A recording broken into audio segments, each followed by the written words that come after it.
जय हिंद, जय हिंदुस्तान। आज हम लोग प्रारंभ कर रहे हैं प्रश्नावली छठवां, मतलब अध्याय छठवां कक्षा 10 का।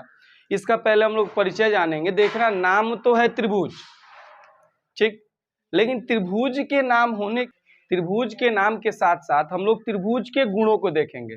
और समझना, त्रिभुज के कितने गुण है पहले तो तुम्हें समझना पड़ेगा कि त्रिभुज के टाइप कितने हैं। त्रिभुज के तो दो आधार पर वर्गीकरण किया जाता है, एक भुजाओं के आधार पे, एक कोणों के आधार पे। भुजाओं के आधार पे तीन प्रकार के, समबाहु, समद्विबाहु, विषमबाहु। कोणों के आधार पे न्यून कोण, समकोण, अधिक कोण। अब देखो, समबाहु क्या होता है? जिसकी तीनों भुजाएं तथा तीनों कोण बराबर हो उसे समबाहु त्रिभुज कहते हैं। समद्विबाहु क्या होता है? जिसकी दो भुजाएं और उसके आमने सामने के कोण बराबर हो उसे समद्विबाहु कहते हैं, ठीक है। और विषमबाहु किसे कहते हैं? जिसकी तीनों भुजाएं बराबर ना हो और तीनों कोण भी बराबर ना हो उसे बोलते हैं विषमबाहु, है ना। अब न्यून कोण त्रिभुज में ऐसा त्रिभुज जिसकी कोण से न्यून कोण त्रिभुज, समकोण त्रिभुज जिसमें एक कोण समकोण से समकोण त्रिभुज, और अधिक कोण त्रिभुज जिसमें कि एक कोण अधिक कोण से अधिक कोण त्रिभुज। लेकिन सबसे खुशी की बात यह है कि हमें इस चैप्टर में ये सब जानना ही नहीं, हमें दो बातें जाननी है। जानना तो केवल एक ही बात है, समरूप। आज समरूप मतलब समरूप आकृतियों को पहचानना है। सबसे बड़ी बात समझना कि समरूप, अब हम लोग क्लास 9th में सर्वांगसम त्रिभुज के बारे में जाने हैं, कौन सी आकृति सर्वांगसम होती है ना। सबसे पहले मैं बताता हूं, सर्वांगसम को रिकॉल कराता हूं, फिर समरूप की बात करेंगे हम। सर्वांगसम किसे कहते हैं? सर्वांगसम मतलब सब अंग समान, ऐसी आकृति जिसकी सभी अंग समान हो उसे सर्वांगसम कहते हैं, है ना। बात समझ रहे हो? जैसे एक त्रिभुज है जिसकी प्रत्येक भुजा दूसरे त्रिभुज की प्रत्येक भुजा के बराबर है तो हम कहते हैं कि त्रिभुज सर्वांगसम है ना। इसकी कसौटियां भी हम लोग पढ़े थे, या एक और इसका उदाहरण है करने का, चाहे तरीका है जानने का सर्वांगसम है कि नहीं है। एक दूसरे को एके पे सटा दो, यदि प्रत्येक भुजा प्रत्येक कोण एक दूसरे को ढक लेता है तो त्रिभुज सर्वांगसम है, यदि नहीं ढकता है तो त्रिभुज सर्वांगसम नहीं है।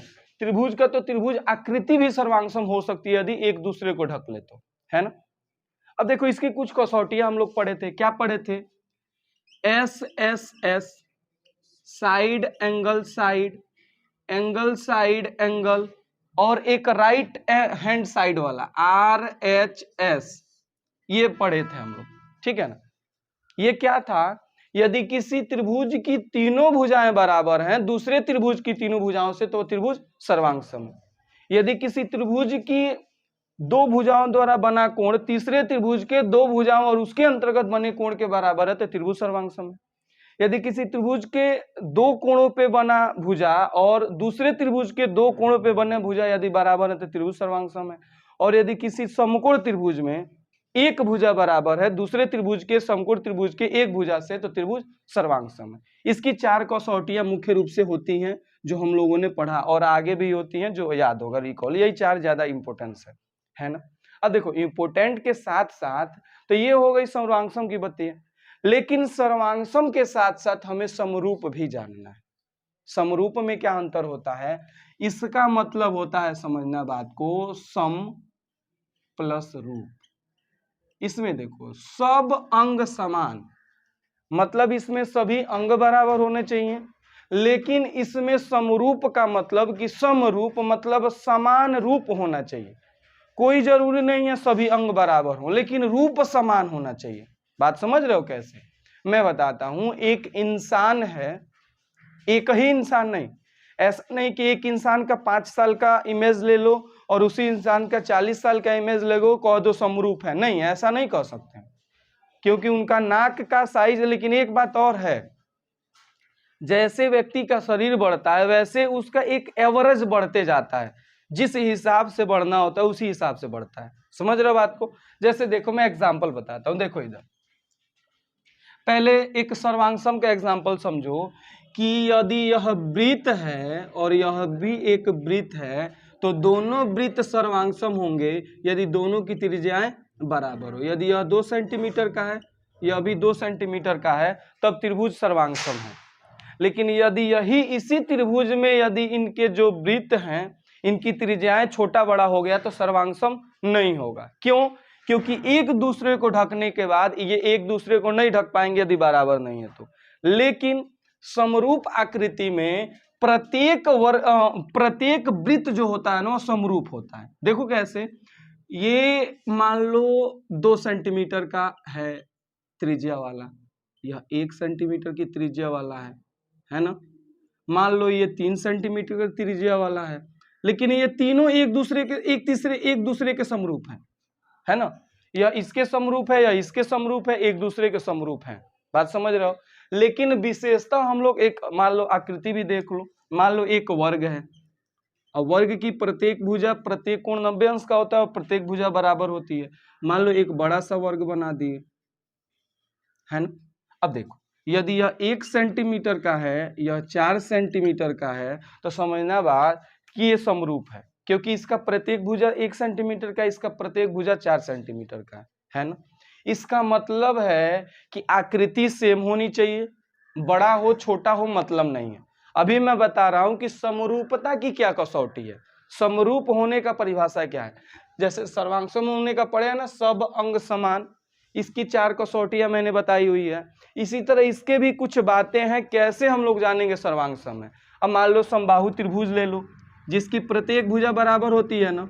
यदि यह 2 सेंटीमीटर का है, एक दूसरा समबाहु त्रिभुज बनाता हूं मैं, जो समझ लो ये 4 सेंटीमीटर का है, तो ये भी 4, ये भी 4, ये भी 4, ये 2, ये 2, ये 2, ये भी समरूप है, सर्वांगसम नहीं है। ये दोनों आकृतियां सर्वांगसम नहीं है लेकिन समरूप है।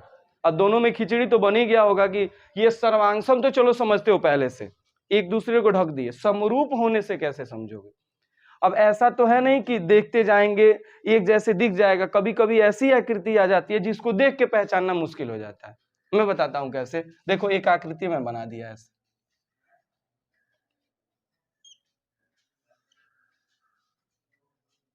अब इसको देख के बता पाना समरूप है कि नहीं है इतना आसान नहीं। रीजन क्या है? भले ये छोटा है ये बड़ा है, लेकिन हमें इसकी माप नहीं ना पता है, कितना लंबा कितना नहीं है। तो देखो समझना बात को, पहले एक चीज याद करो, मैं बता रहा हूं अभी कैसे सर्वांगसम होगा। दुनिया की जितनी भी वृत्त है ना समरूप होती हैं। बात याद कीजिए, दुनिया की जितनी भी वृत्त हैं, वृत्त कहीं भी देखना समझना वो समरूप हैं। दुनिया का प्रत्येक वर्ग जो है एक दूसरे के समरूप होता है। दुनिया की प्रत्येक समबाहु त्रिभुज एक दूसरे की समरूप होती है। समरूप मतलब समान रूप, ठीक है। चलो और कुछ आगे चलते हैं हम लोग, देखना इधर बात को समझना। एक मैं दूसरा चित्र बना रहा हूं अलग सा, इसको देखो। यह एक है, यहां पे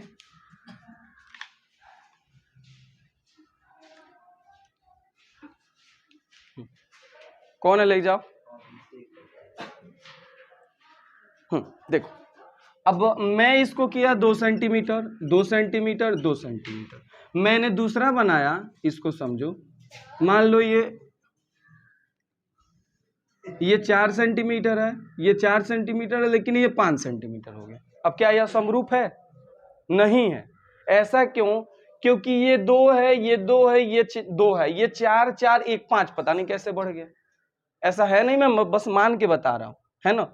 इसी तरह अब देखो ये ऐसा, चलो ठीक है, एक चीज और बताते हैं। देखो इधर मान लो ये 60 अंश है, ठीक है। ये है 2 सेंटीमीटर 2 सेंटीमीटर 2 सेंटीमीटर, लेकिन मैंने बना दिया इसको। देखो एक काम करते हैं, इसको थोड़ा सा 90 अंश नहीं करते हैं, थोड़ा सा अलग करते हैं। इसको ऐसे बना देते हैं कि ये 70 अंश आ जाए, ठीक है। ये 2 सेंटीमीटर हो जाए, ये 2 मत करो, 4 कर लो, ये 4 हो जाए। फिर भी ये समरूप नहीं होगा। क्यों? क्योंकि ये 2 ये 4 है, चलो समझ में आ रहा है, लेकिन कोण देखो इसके बराबर नहीं है ना, तो ये समरूप नहीं हो पाएगा। तो समरूप होने का क्या गुण हो सकता है, इसको देखो। त्रिभुज की समरूपता की बात कर रहे हैं हम लोग ना, समरूप। देखो लिखना, 2 समबाहुभुज समरूप होते हैं। क्या होते हैं? समरूप होते हैं यदि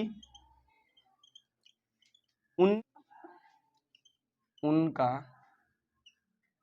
संगत कोण बराबर हो तथा संगत भुजाएं समानुपाती हों। अब ये बात कैसे समझोगे? समानुपाती क्या होता है? सबसे पहले समझो समबाहुभुज क्या होता है। समबाहुभुज, बहुभुज माने भुजाएं, समबाहुभुज मतलब समान भुजाएं। देखो कैसे, इसमें 4 भुजाएं हैं ना, इसमें भी 4 भुजाएं हैं ना, इसी को समरूप बोल सकते हैं। ऐसा नहीं वर्ग का समरूपता चेक करने लगे त्रिभुज से, ऐसा नहीं हो सकता। गधा को टेम्पू से नहीं, बोलोरो को टेम्पू से नहीं चेक कर सकते हैं। बोलोरो में 4 चक्का, टेम्पू में 3 चक्का, कभी हो पाएगा? तो सेम होनी चाहिए तभी हो पाएगा। अब देखो इसमें कोई भुजा ही नहीं है, अब तुम चेक करो वर्ग से त्रिभुज से, हो पाएगा? नहीं हो पाएगा।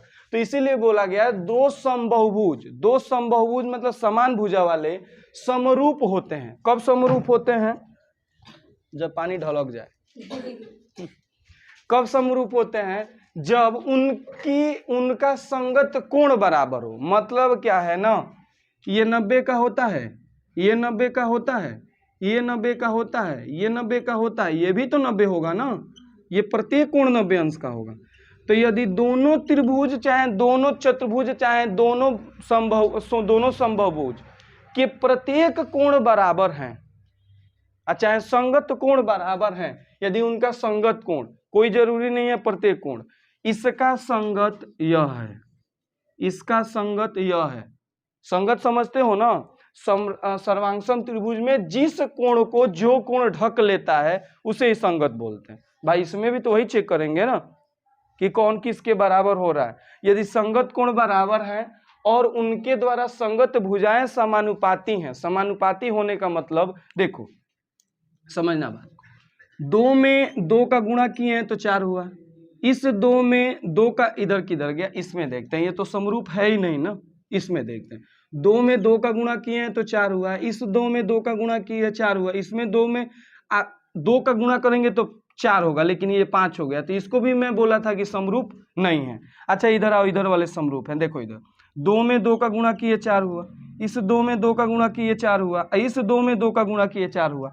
तो एक समान संख्या से गुणा करने पे हो रहा है ना, इसी को तो हम लोग समानुपाती बोलते हैं। समानुपाती माने समान अनुपात वाले। जैसे देखो 2 का 4 से अनुपात निकालेंगे 1/2 होगा, 2 का नाम 2, 2 दूनी 4।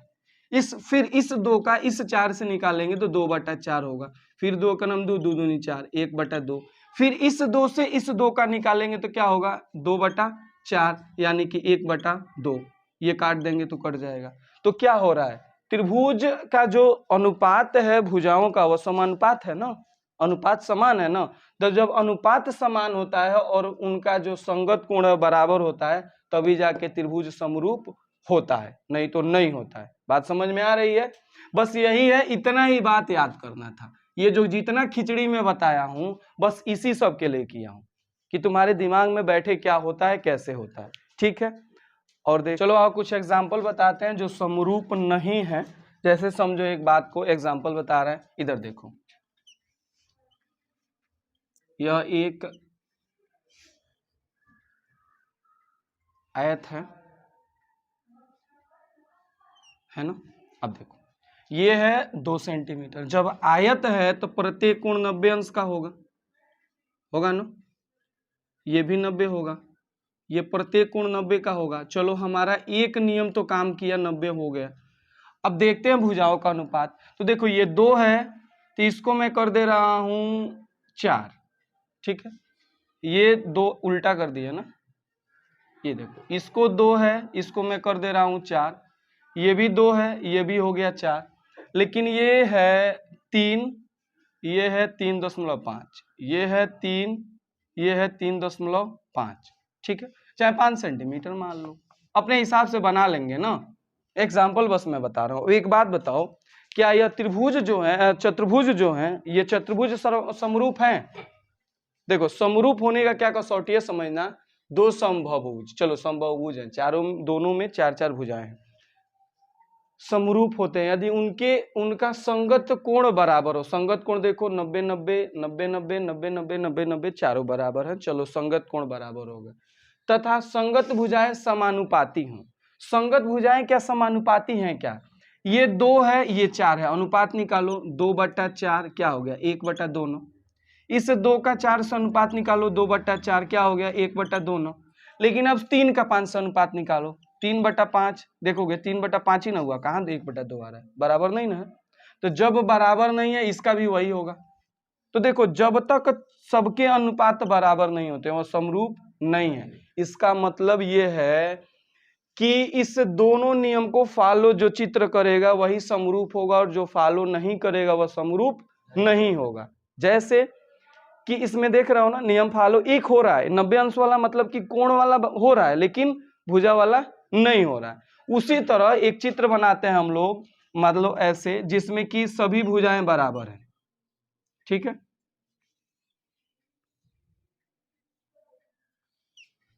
सभी भुजाएं बराबर हैं, 2 2 2 2, ये 4 ये 4 ये 4 ये 4, ये 90 का, ये 90 ये 90 ये 90, लेकिन ये 90 90 के नहीं है।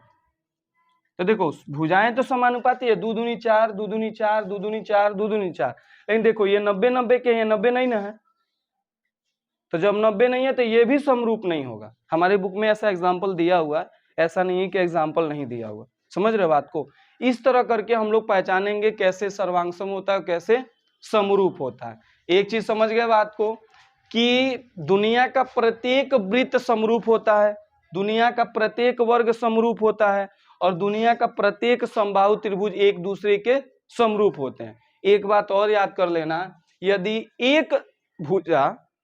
एक बहुभुज दूसरे बहुभुज के समरूप है और दूसरा बहुभुज तीसरे बहुभुज के समरूप है तो पहला भी तीसरे के समरूप होता है। जैसे सर्वांगसम पढ़े थे, यदि एक त्रिभुज दूसरे त्रिभुज के सर्वांगसम हो और दूसरे त्रिभुज तीसरे त्रिभुज के सर्वांगसम हो तो ये तीनों त्रिभुज एक तीसरे के सर्वांगसम होते हैं। जैसे हम लोग समांतर में भी पढ़े थे ना, यदि एक रेखा दूसरी रेखा के समांतर हो और दूसरी रेखा तीसरी रेखा के समांतर हो तो ये पहली रेखा भी तीसरी रेखा के समांतर होती है ना। ये समांतर का गुण, सर्वांगसम का गुण और समरूप का गुण तीनों एक ही के जैसे होता है। चलो समझ गए बात को ना, चलो नोट कर लो जो नोट करना चाहते हैं।